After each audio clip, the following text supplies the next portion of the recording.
الذي اصطفى بعد فقد قال الله تبارك وتعالى في القرآن المجيد: أعوذ بالله من الشيطان الرجيم بسم الله الرحمن الرحيم يا أيها النبي قل لأزواجك وبناتك ونساء المؤمنين يدنين عليهن من جلابيبهن صدق الله العظيم. بے پردہ نظر آئی چل بیویاں، بے پردہ نظر آئی چل بیویاں، اکبر زلزلہ غیر قوموں سے گیا. پوچھا مجھ سے آپ کا دعویٰ کیا ہوا؟ پوچھا مجھ سے آپ کا دعویٰ کیا ہوا؟ کہنے لگی کہ حق مردوں پر پڑا. محترم حضرات، میں نے قرآن کی آیت پڑھا، آپ حضرات کے سامنے پڑھا، جس کے اندر نبی اکرم صلی اللہ علیہ وسلم کو اللہ رب العزت نے اس بات پر ہدایت دی ہے کہ اے نبی صلی اللہ علیہ وسلم، آپ اپنی بیویوں، اپنے بیٹوں اور تمام مسلمانوں کی عورتوں کو اس بات کا حکم دیجیے کہ اپنے اوپر تھوڑی سی چادر ڈال لیں. یعنی کلام اللہ شریف اس آیت مبارکہ میں اللہ تبارک و تعالی نے پردہ کا حکم نازل کیا ہے. قرآن پاک میں ایسی آیت پڑھا ہے وَلْيَضْرِبْنَ بِخُمُرِهِنَّ عَلَىٰ جَانِبِهِنَّ کہ عورتیں اپنی اوڑھنیوں کو اپنے سینوں پر ڈال لیا کریں.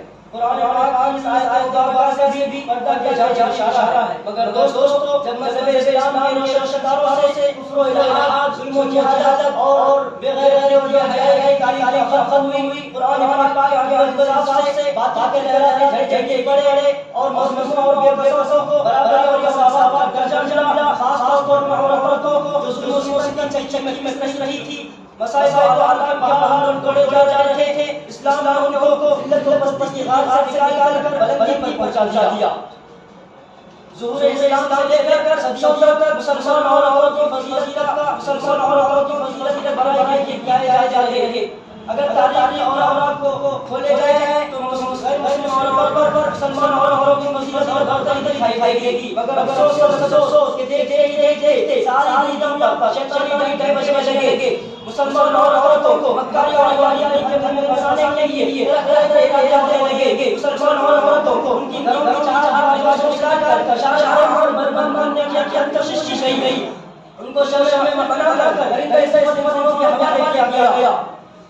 ان کی صرف ایک سزا تھی کہ پردہ کے بڑے بڑے پہنچا اور ایسا کیا جائے اور مسلمان عورتوں کو بے حیا اور بے لگن چھوڑ دیا جائے. وہ جو چاہے جہاں چاہے جائے، جو چاہے کھلائے.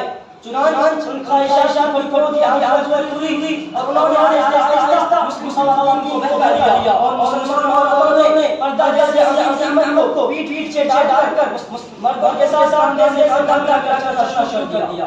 پھر نہ پوچھئے اسلام معاشرہ کی خرابیوں سے بچا ہوا، کتنی مصیبتوں اور آفتوں کا سامنا ہوا. بدکاری ہوتی چلی گئی، مکانوں اور بسوں اور بیانوں میں برائیاں چلانے لگی. محترم دوستو، اگر اسلام مشتاق ہے یورپ اور امریکہ پردہ کے خلاف نعرہ بلند کرے، ہمیں اس پر اطاعت نہیں، کیونکہ ان کا اسلامی تعلیمات کو ہر طرح سے کرنا ان کا شعار بن چکا ہے. مگر افسوس کہ آج ہمارے قوم کے اکثر لوگ جو مسلمان ہونے کا دعویٰ کرتے ہیں اور محمد صلی اللہ علیہ وسلم کی امت کہلاتے ہیں، وہ بھی اسی ذہنی غلامی کا شکار ہیں. خاص طور پر اگر تعلیم یافتہ طبقہ تو اس میں زیادہ مبتلا ہے. وہ بھی پردہ کے معاملے میں اسلام دشمنوں کے ساتھ ہیں اور انہیں کے دوست چل رہے ہیں. کسی شاعر نے ایسے لوگوں کے بارے میں کہا ہے کہ انہیں کی میں سوال کا چراغ نہیں ہے راہ نہیں کی، انہیں کی میں سوال کا چراغ نہیں ہے راہ نہیں کی، انہیں کی مطلب کہہ رہا ہوں سوال نہیں ہے بات نہیں کی.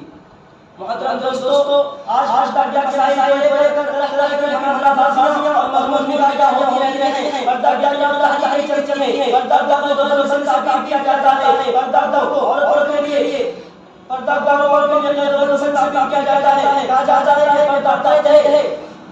پردہ پردہ کرنے سے شرط نہیں ہو سکتی. اس کا نتیجہ یہ ہے کہ آج ہمارا خاندان کا معاشرہ نظام برباد ہو چکا ہے، اخلاق حیات کا سر چکا ہے. یہی وہ تہذیب ہے جس نے عورتوں کو چلانا بننے کے بجائے اس کے آگے میں بننے کا جذبہ ابھارا ہے. کسی شاعر نے کہا ہے کہ رواجات حجاجی شمار ماٹو مالا ہے، رواجات حجاجی شمار ماٹو مالا ہے. نئی تہذیب ہوشیار تاریخ نکالا ہے.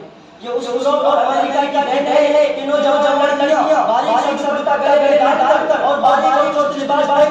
کھلے عام گھوم رہی ہیں. میں اپنے ماں اور بہنوں سے کہنا چاہتا ہوں کہ ہماری کامیابی کفار و مشرکین اور یہود و نصارہ کے طریقے پر نہیں بلکہ ہماری کامیابی کا قرآن ہدایت و شریف اور نبی پاک صلی اللہ علیہ وسلم کے بتائے ہوئے طریقے اور اسلامی قانون کے اندر ہے. ہمیں کا اجتناب کر کے نفس کے پیچھے بھاگنے کی ضرورت نہیں. نفس کا اجتناب کر کے نفس کے پیچھے بھاگنے اور مخلوق کی بدکردی اور بھی نفی کرنے کی ضرورت نہیں بلکہ ہماری کامیابی کا قرآن پاک اور سنت رسول اللہ صلی اللہ علیہ وسلم کے بتائے ہوئے طریقے میں ہے. محترم دوستو، حضرت حسن رضی اللہ عنہ، حضرت عائشہ رضی اللہ عنہ کی بہن ہیں اور نبی اکرم صلی اللہ علیہ وسلم کے ساتھی ہیں. ایک مرتبہ وہ باریکی بات کر حضور اکرم صلی اللہ علیہ وسلم کے سامنے آ گئی. حضور اکرم صلی اللہ علیہ وسلم نے اپنی نظریں لے لی اور فرمایا کہ اے اسماء، جب عورت بالغ ہونے کی عمر پہنچے تو اس کے چہرے سے کوئی بھی چیز دیکھنا جائز نہیں ہے سوائے اس چہرے اور ہتھیلیوں کے. اس حدیث شریف سے اس بات کا صاف پتہ چلتا ہے کہ بالغ دوست کپڑا پہننا بھی پردہ کے خلاف ہے. انسان کے چہرے پر خوبصورتی سے جڑی ہوئی یہ حقیقت ہے. نفس کی سب سے بڑی جوڑ ہے. دل و دماغ میں تمام احساسات کی جڑ یہی دو حقیقت ہیں. دلی جذبات اور احساسات کا جمع اور عشق و محبت کے مان دینے کی ذمہ دار یہی دو حقیقت ہیں. عام طور پر اتنا فساد کی ابتدا انہی دو حقیقتوں سے ہوتی ہے. اسی لیے رب العزت نے نفس اور عورتوں کو بلکہ مردوں کو بھی نگاہ کی اچھی کا حکم دیا ہے. جیسا کہ قرآن پاک میں آیا ہے قل للمؤمنین یغضوا من ابصارهم وقل للمؤمنات یغضضن من ابصارهن. محترم دوستو، ایک بار کا قصہ ہے کہ حضرت سلمان رضی اللہ عنہ اور حضرت میمونہ رضی اللہ عنہ نبی اکرم صلی اللہ علیہ وسلم کے پاس آئی تھی. دیکھنے میں عبداللہ ابن مکتوم جو ایک تابعی تھے تشریف لائے تو حضور پاک صلی اللہ علیہ وسلم نے کہا کہ تم دونوں ان سے پردہ کرو. تو ام سلمہ رضی اللہ عنہا نے عرض کیا کیا یہ نبی نہیں ہے؟ وہ نہ میں دیکھ سکتے ہیں اور نہ ہی چاہ سکتے ہیں. حضور پاک صلی اللہ علیہ وسلم نے فرمایا کیا دونوں کیا دونوں دیکھتے نہیں ہو؟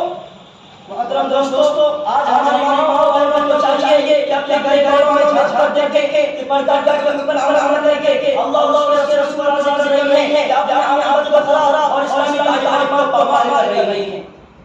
محترم دوستو، میں پوچھنا چاہتا ہوں کہ فضل موجودات صلی اللہ علیہ وسلم کے ازواج مطہرات جو کہ قیامت تک آنے والی تمام مسلمانوں کی مائیں ہیں، جب ان کو بھی پردہ کرنا تھا، جب ان سے پردہ دور نہیں کیا گیا، جب ان سے پردہ بہت نہیں کیا گیا، تو ہمارے لیے اس بات کی گنجائش کیسے ہو سکتی ہے کہ بے پردہ کا گلیچوں میں گھومتے اور بے بیان گھوڑی کی طرح چلا جائے.